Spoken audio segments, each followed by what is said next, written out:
The morning rush had already begun when he stepped off the bus and looked up at the glass building shining in the early sunlight. People walked past him quickly, holding coffee cups and checking their phones, moving with the confidence of those who believe they belong there. He paused for a moment near the entrance, adjusting the strap of his worn leather bag before walking inside. The lobby felt colder than outside. Marble floors reflected the lights above, and the quiet hum of conversations mixed with the sound of heels tapping across the ground. Security guards nodded at employees they recognized, barely noticing anyone else. He waited patiently in line, holding a visitor badge that had been handed to him without much attention. No one looked twice at him. His clothes were clean but simple, his shoes polished yet clearly old, to most people passing by. He looked like someone coming for an interview or maybe a temporary worker starting his first day. He didn't mind. Being unnoticed had become normal long ago. Just a few hours earlier, his day had started very differently. In a small apartment across town, sunlight slipped through thin curtains while a child's laughter filled the kitchen. He stood by the stove flipping pancakes, carefully watching the edges turn golden, while listening to a small voice talk nonstop about school. He reminded her to finish her milk. She reminded him not to forget her drawing folder. Their mornings always followed the same rhythm. Simple, busy, warm. After breakfast, he tied her shoelaces, fixed her backpack, and walked her to the school gate. Before leaving, she hugged him tightly and said, "Don't work too hard." He smiled at the memory as he stepped toward the elevators now. Work had never scared him. Hard days never bothered him. What mattered was stability, knowing he could give his child a safe life, something predictable in a world that had once felt uncertain. The elevator doors opened, and a group of sharply dressed employees entered together. Their conversation filled the small space immediately. "Big meeting today," one of them said. "The board is announcing the new ownership structure." Another laughed. "Whoever the new boss is, I hope they actually know what they're doing." Someone glanced briefly at him standing quietly in the corner, then looked away just as quickly. He kept his eyes forward, calm and relaxed. When the elevator reached the executive floor, most people stepped out confidently. He followed, checking the room number written on the small note in his hand.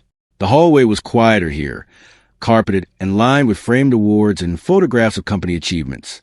He walked slowly, observing everything without appearing curious.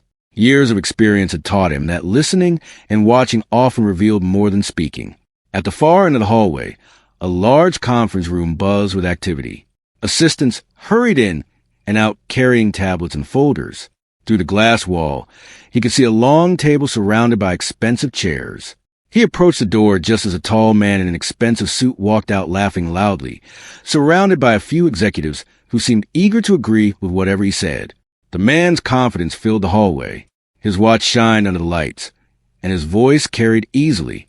"I'm telling you, leadership isn't complicated," the man said. "You either have presence or you don't." The group laughed along. As the single father stepped closer to the entrance, the man noticed him and paused. His eyes quickly scanned the simple clothes, the bag, the calm posture. A smile spread across his face, not friendly, but amused. "You lost?" he asked loudly enough for others nearby to hear. A few assistants slowed their steps, sensing entertainment. "I'm here for the meeting," the single father replied calmly. The man chuckled. "Meeting?" He glanced at the others. "This floor is for executives." "I know," came a quiet answer. The laughter grew slightly louder. "Well," the man continued, leaning casually against the doorframe, "staff orientation happens downstairs. Easy mistake." The single father didn't react. He simply checked the room number again and said, "This is the correct room." Something about his calm tone made the laughter fade just a little. He wasn't defensive. He wasn't embarrassed. He sounded certain. The suited man raised an eyebrow, amused by the confidence. "All right," he said jokingly, stepping aside. "Go ahead. Maybe you're here to fix the coffee machine." A few people smiled politely. He walked past them without responding, entered the room, and chose a seat near the end of the table. He placed his bag beside his chair and folded his hands quietly, observing the empty seats filling one by one. Executives entered, some talking about profits, others discussing travel plans.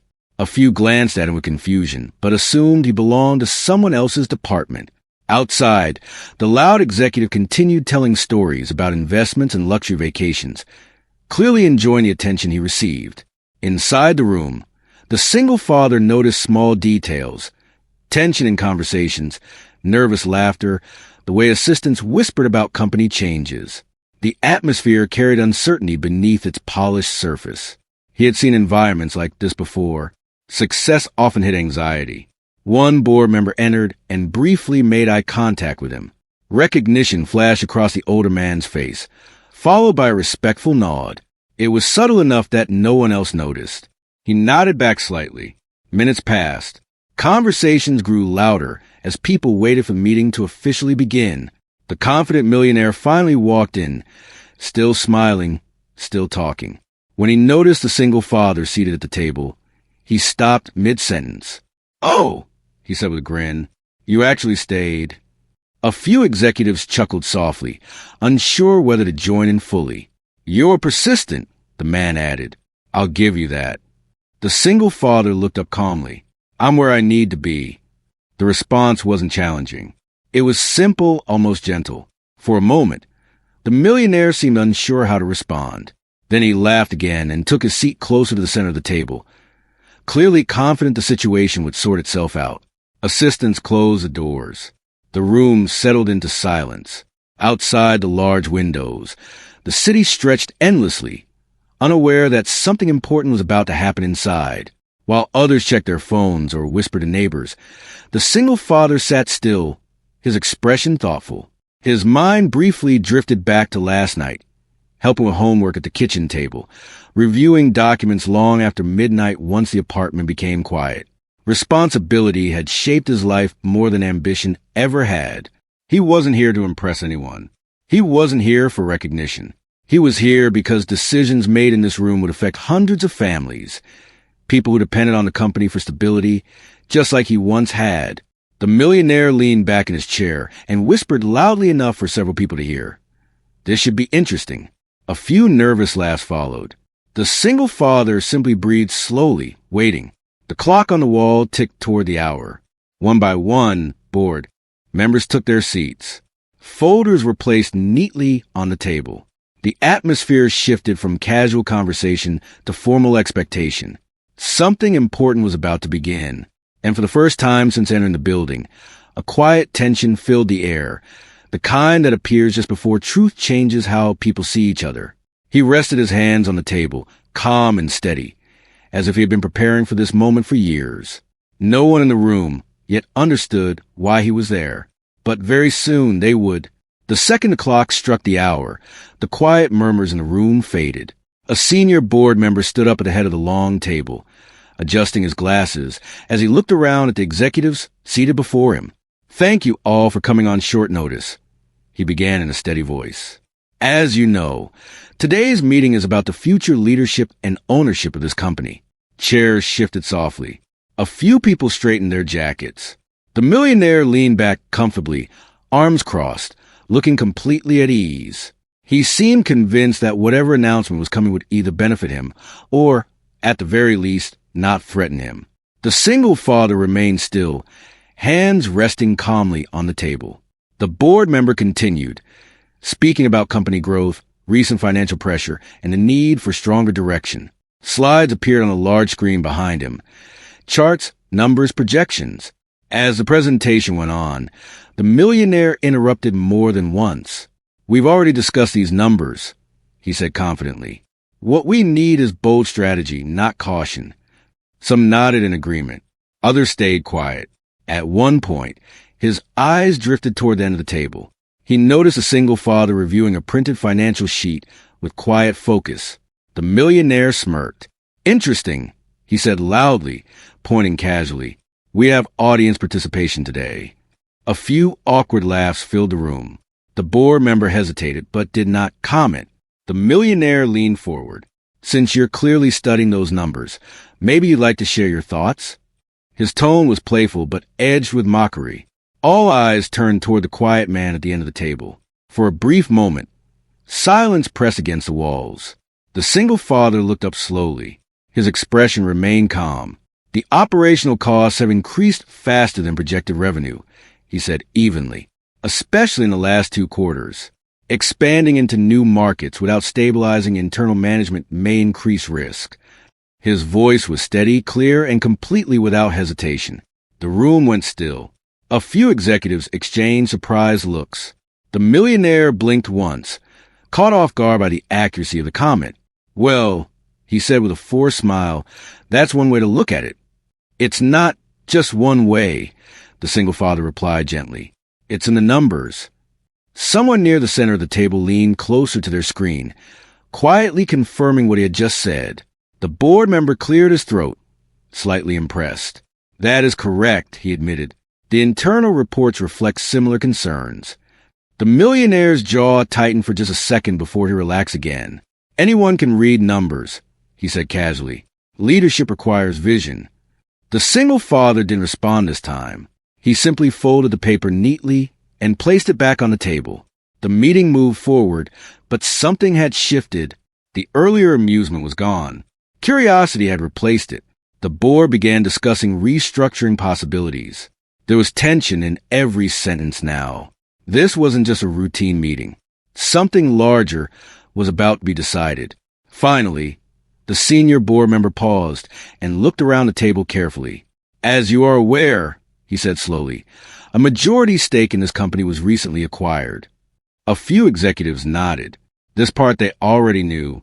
What you may not know, he continued, is that the individual behind the acquisition has chosen to remain private until today. The millionaire adjusted his posture, slightly more attentive now. We felt it was important for the announcement to happen in person, the board member added. The room felt heavier. Even the air seemed still. The millionaire leaned forward with interest. Well, don't keep us waiting. The board member turned his head slowly toward the end of the table. Several people followed his gaze. The single father did not move. For the past year, the board member said carefully, this company has been undergoing a silent transition. Confusion flickered across a few faces. After months of negotiation, the final documents were signed this morning. The millionaire glanced around, tried to read the room. And as of today, the board member finished. The majority shareholder of this company is seated with us. All eyes shifted again, this time with sharper focus. The board member spoke clearly. He is now the principal owner. The silence that followed felt almost unreal. The millionaire frowned slightly. Where? He asked impatiently. The board member looked directly at the single father. A few seconds passed before the meaning settled into the room. The millionaire's confident expression slowly disappeared. No, he said softly, almost laughing in disbelief. You're joking. The board member shook his head. Legal documents were slid across the table. Official seals. Signed agreements. It has been confirmed by our legal department and external auditors, the board member added. The transfer is complete. The room felt frozen. The single father finally lifted his eyes and met the millionaire's stare, not with anger, not with pride, just quiet certainty. You said leadership requires vision, he said calmly. I agree. The millionaire opened his mouth, but no words came out. Some executives looked down at the table. Others stared in shock. The single father slowly stood up from his seat. I didn't come here to embarrass anyone, he continued in the same steady tone. I came because this company needs stability. His presence felt different now. The same simple clothes, the same quiet posture, but something invisible had changed. Authority, not loud, not flashy, just real. I have reviewed every department performance of the past 3 years, he said. I know the strengths. I also know the weaknesses. He looked around the table. We have talented people here, but talent without accountability leads to risk. The millionaire's face had gone pale. He shifted in his chair, clearly struggling to process what had just happened. He started, then stopped. Yes, the single father replied gently. The board member stepped in to confirm again. All executive decisions moving forward will require his approval. The weight of that sentence settled heavily over the table. For the first time since the morning began, the millionaire had nothing to say. The single father didn't raise his voice. He didn't smile. He didn't seek revenge in his tone. Instead, he said something that surprised everyone. This meeting will continue. He gestured toward the presentation screen. We will review each department's report. We will discuss solutions. And we will move forward. The calm control in his voice left no room for argument. Slowly, people began opening their folders again. The meeting resumed, but it was no longer the same.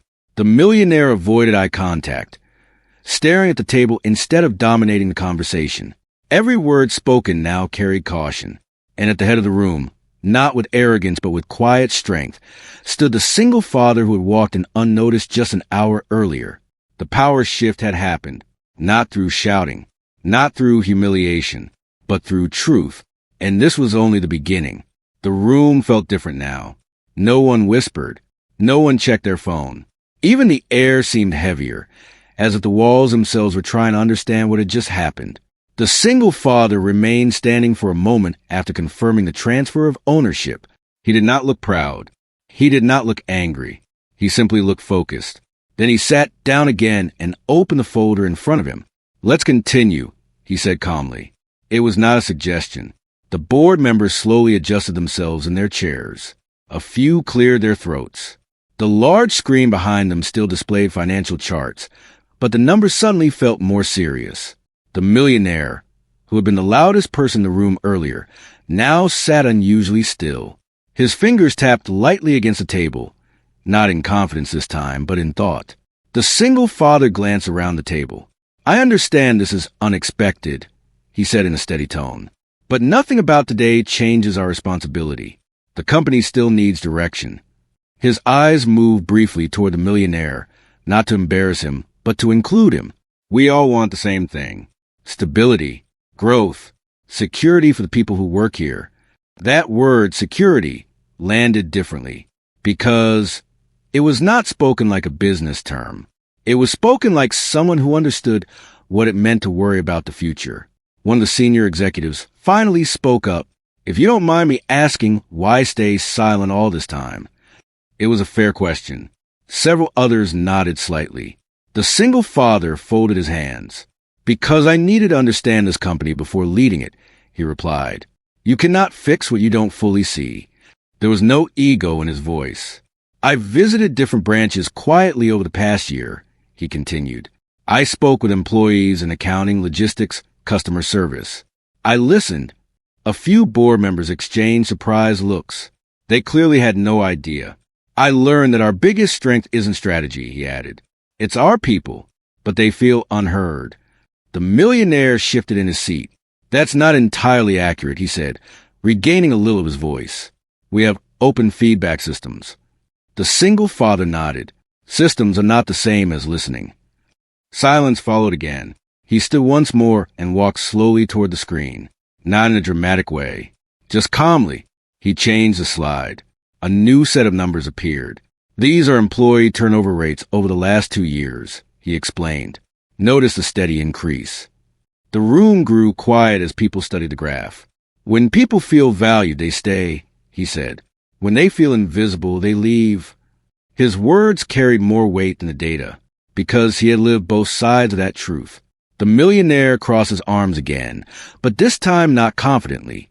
What exactly are you proposing? He asked, his tone less sharp now. Accountability at every level, the single father answered, starting with leadership. That sentence settled heavily. He continued speaking, outlining practical steps, reviewing department budgets, slowing risky expansions, reinvesting in employee development, and creating direct communication channels between staff and executives. None of it sounded flashy. It sounded responsible. As he spoke, something shifted again. The shock that had filled the room earlier slowly turned into attention. Even those who had doubted him were now listening carefully. After nearly 40 minutes of discussion, the board called for a short break. Chairs scraped softly against the floor as people stood. Conversations were quieter than before. The millionaire remained seated for a moment, staring at the table. Finally, he stood and walked toward the windows, pretending to check his phone. But his reflection in the glass showed something different. Confusion mixed with bruised pride. The single father stepped out into the hallway for some air. He stood alone near a framed photo of the company's early days, a small office with only 5 employees and second-hand desks. He studied it quietly. He understood humble beginnings. A voice behind him interrupted his thoughts. "You handle that well." It was the senior board member. "I meant what I said," the older man continued. "This company needs stability." The single father nodded. "It also needs unity." The board member hesitated. "You know he won't make this easy." He knew exactly who he referred to. "I don't need it to be easy," he replied. "I need it to be right." Those simple words carried more strength than any loud declaration. Across the hallway, the millionaire watched them from a distance. For the first time in years, he felt unsure. When the break ended, everyone returned to their seats. This time, no one questioned why the single father sat where he did. The meeting resumed with department reports. As each executive presented, he listened carefully, occasionally asking direct but fair questions. How will this decision affect long-term costs? What feedback have you received from your team? Have you considered alternative solutions? His tone never rose. He never interrupted rudely. But his questions were sharp, not to challenge egos, but to uncover truth. Gradually, the room adjusted to his leadership style. The millionaire finally spoke again during a discussion about expansion into a new overseas market. "We've already invested significant resources," he argued. Pulling back now could signal weakness. The single father looked at him steadily. "Continuing without stability signals carelessness," he replied. The 2 men held eye contact for a moment. There was no hatred there, only a difference in philosophy. "Strength," the single father added, "is knowing when to slow down." The room grew quiet again, this time not from shock, but from respect. As the meeting approached its final hour, something subtle had changed in the atmosphere. Earlier that morning, the single father had been the outsider, the man who didn't seem to belong. Now, he was the one guiding the conversation, and he did it without raising his voice once. When the final report concluded, he closed his folder gently. "Thank you for your time today," he said. "In the coming weeks, I will meet with each department individually. We will build a stronger foundation together." He paused. "And one more thing." Everyone looked up. "This company will succeed not because of titles or wealth. It will succeed because we choose responsibility over pride." The words lingered. No one argued. The meeting ended quietly. People gathered their things and walked out, slower than before. As the room emptied, the millionaire remained behind. He stood near the table, staring at the chair the single father had occupied earlier. The man he had laughed at. The man he had underestimated. The single father picked up his worn leather bag and walked toward the door. As he passed, the millionaire spoke softly, almost carefully. "I didn't see that coming." The single father stopped. "Most people don't," he replied gently. He didn't wait for a response. He stepped out into the hallway, calm as ever. Outside the building, the city moved on as usual. Cars honking, people rushing, life continuing without pause. But inside that conference room, something permanent had shifted. Power had changed hands. Not through noise, not through anger, but through quiet strength. And this was only the middle of the story. The days after the announcement moved quickly, but not loudly. There were no dramatic speeches in the lobby, no sudden changes to office decorations. From the outside, the company looked exactly the same. Employees still arrived with coffee cups in hand. Elevators still filled with quiet morning conversations. Emails still flooded inboxes. But inside, something deeper had begun to shift. He did not move into the large corner office on the top floor. Instead, he kept a simple workspace near the main executive area. When asked if he wanted renovations or new furniture, he declined. "This works," he said quietly. Some executives found that strange. Most people who reached that level wanted visible symbols of power. He wanted clarity. On his second day as principal owner, he arrived early again. Before most employees stepped into the building, he was already seated, reviewing department summaries. But this time he wasn't alone. He had requested private meetings with staff members from different levels of the company. Not just managers, but assistants, analysts, junior employees. Word spread quickly. The new owner wants to meet regular staff. People were unsure what to expect. The first meeting was with a small group from customer service. They entered the conference room nervously, expecting a formal interrogation. Instead, he offered them water and asked a simple question. What makes your job harder than it needs to be? At first, no one spoke. They looked at each other, unsure if honesty was safe. He waited. Finally, one of them spoke softly about outdated software systems that slowed response time. Another mentioned unrealistic call targets. Someone else admitted feeling invisible during company reviews. He listened carefully. He took notes. He did not interrupt. When they finished, he thanked them. Improvement starts with truth, he said. The meeting ended not with fear, but with relief. Over the next few days, he repeated the same pattern with different departments. Logistics teams explained supply delays. Finance teams shared concerns about rushed expansion projects. Human resources staff described rising employee stress. Each conversation painted a clearer picture. Meanwhile, the millionaire watched carefully. He had expected an immediate power struggle. He had prepared arguments, strategies, defenses, but none came. There were no public confrontations, no humiliations. Instead, there was quiet restructuring. Budgets were reviewed again. Expansion plans were paused for evaluation. Internal communication channels were redesigned. The millionaire found himself called into a private meeting by the new owner on the fifth day. The room was small. No large table. No audience. Just two chairs facing each other. The millionaire entered confidently, though his expression held caution. "You wanted to see me," he said. "Yes," the single father replied calmly. He gestured for him to sit. For a moment, neither spoke. Then the single father began. "You are intelligent," he said honestly. "You built strong partnerships. You increased visibility." The millionaire blinked, slightly surprised by the acknowledgement. But the single father continued gently. "Growth without balance creates cracks." He slid a folder across the table. Inside were reports showing rising turnover in departments under the millionaire's direct supervision. "You push hard," he said, "sometimes too hard." The millionaire's jaw tightened. "That's called ambition." "It's called pressure," came the quiet correction. Silence followed. For the first time, the millionaire didn't argue immediately. The single father leaned back slightly. "I'm not removing you," he said. That caught him off guard. "You're not?" he asked carefully. "No, but your role will shift."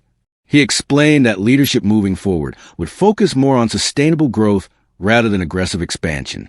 The millionaire would remain part of the executive team, but with defined accountability measures. There would be quarterly reviews. Team feedback would matter. Performance would no longer be judged only by short-term profit spikes. "You're limiting me," the millionaire said. "I'm protecting the company," he answered calmly. The conversation did not explode into anger. It was firm, direct, controlled, and strangely, it ended with a quiet understanding. The millionaire left the room thoughtful, not defeated, just adjusted. Outside the office walls, employees slowly began noticing small changes. A suggestion platform was launched where workers could share ideas directly with leadership. Training programs were expanded. Department heads were encouraged to spend time on the floor with their teams. One afternoon, while walking through the building, the single father stopped near the reception desk. A young employee there looked up nervously, unsure why the owner was standing in front of her. "How long have you worked here?" he asked kindly. "Almost 3 years," she replied. "What do you enjoy most?" She hesitated, then smiled slightly. "Helping people solve problems." He nodded. "Keep doing that," he said. "It matters." It was a small exchange, but word of it traveled quickly. He wasn't distant. He wasn't intimidating. He was present, at home. His routine remained the same. He still picked up his child from school when he could. He still helped with homework at the small kitchen table. He still cooked simple dinners and asked about her day. One evening, she looked at him curiously. "You look tired," she said. He smiled softly. "It's a big week." "Are you in trouble?" she asked with innocent concern. He laughed quietly. No, just fixing things. She nodded, satisfied with that answer. Back at the office, resistance did not disappear completely. Some executives questioned the slower expansion strategy. A few worried about reduced risk-taking. Change always created discomfort. But over the next month, numbers began to stabilize. Employee retention improved slightly. Internal surveys showed rising morale. Small but steady improvements appeared in financial forecasts. The board noticed. During a follow-up meeting, one of the senior members spoke. There is less noise, he observed, but more structure. That was exactly the point.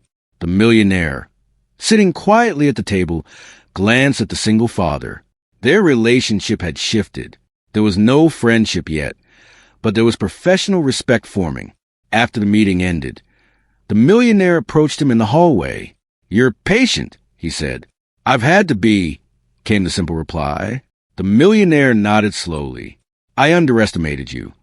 "That happens," the single father said without bitterness. For a moment, they stood there, not as rivals, but as two very different men learning from the same experience. As weeks passed, the company culture slowly changed. Laughter in the hallways felt less forced. Meetings became more focused. Managers listened more closely before making decisions. It wasn't dramatic. It was steady. And steady was what he had always believed in. One late evening, long after most employees had gone home, he stood by the window of his office space, looking out at the city lights. He thought about the morning he had walked in unnoticed. He thought about the laughter. He thought about the responsibility now resting on his shoulders. Power had not changed who he was. It had only revealed him. He picked up his worn leather bag and turned off the lights. Tomorrow would bring more decisions, more conversations, more adjustments. But he was not afraid of that, because leadership to him was never about being seen. It was about standing steady, even when no one expected you to be the one in charge. Months passed, and the building no longer felt the same. Not because the walls changed or the logo outside was replaced. It felt different because the people inside carried themselves differently. Conversations in the hallways were more open. Meetings were less about proving who was right and more about finding what was right. The change had not happened overnight. It had taken patience. It had taken uncomfortable conversations. It had taken humility from people who were not used to stepping back. And it had taken steady leadership from someone who never asked for attention. The single father continued to arrive early most mornings. Sometimes he brought coffee for the security guard at the front desk. Sometimes he simply nodded and walked in quietly, just like he had on that first day. But now, people greeted him by name, not because they feared him, but because they respected him. In the executive wing, the atmosphere had softened. Reports were clearer.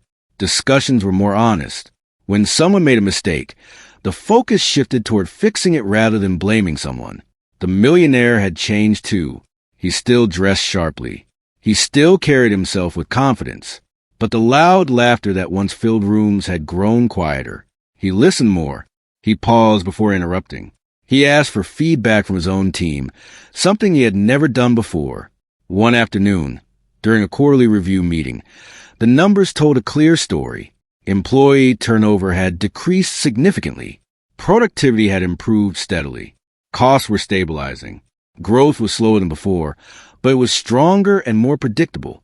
When the final slide appeared on the screen, the board members exchanged satisfied looks. "This is sustainable," one of them said. The single father nodded. That was always the goal. After the meeting ended, the millionaire lingered behind. "I'll admit something," he said, standing near the table where months earlier he had laughed. "I used to think leadership meant dominating a room." The single father looked at him calmly. "And now," the millionaire gave a small smile, "now I think it means protecting it." There was no bitterness between them anymore, only understanding. Respect had replaced rivalry. Outside the office, the single father's life remained simple. He still lived in the same apartment.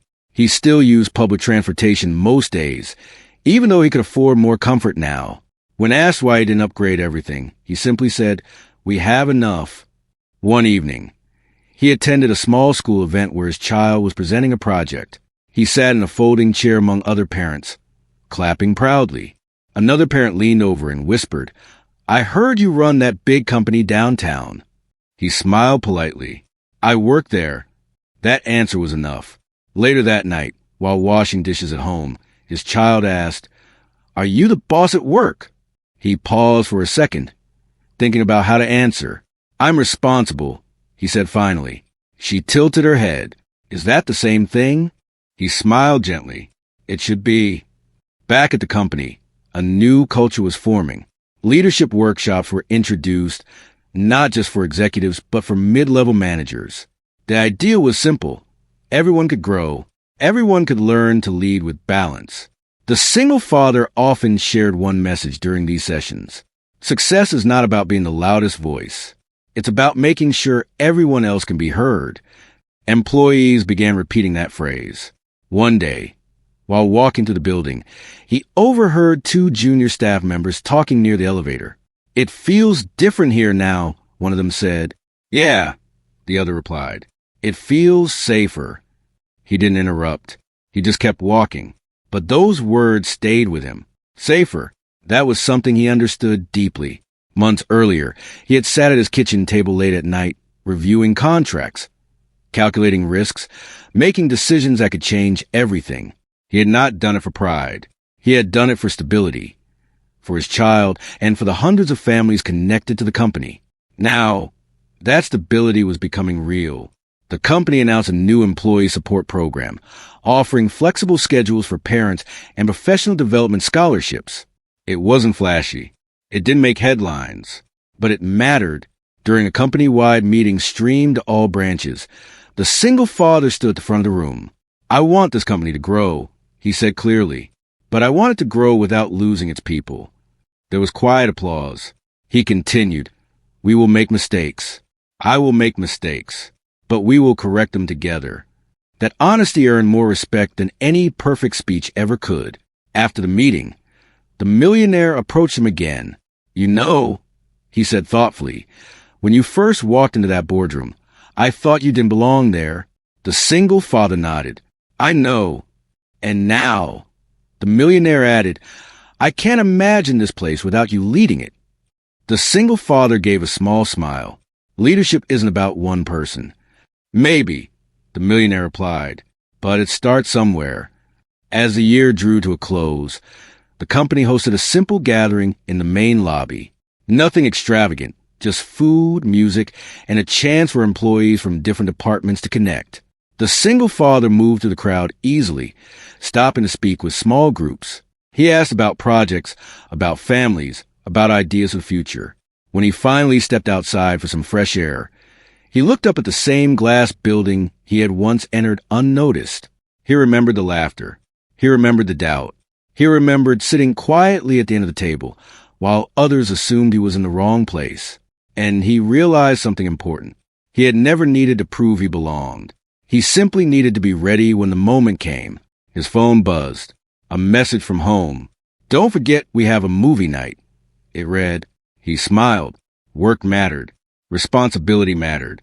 But balance mattered too. Before heading back inside, he took one last look at the city lights. Power had not changed him. Money had not changed him.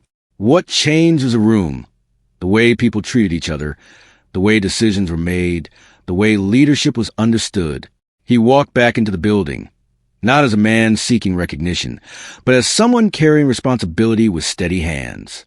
And somewhere inside that building, the echo of laughter from months ago had been replaced by something stronger. Respect, not demanded, earned. And that made all the difference.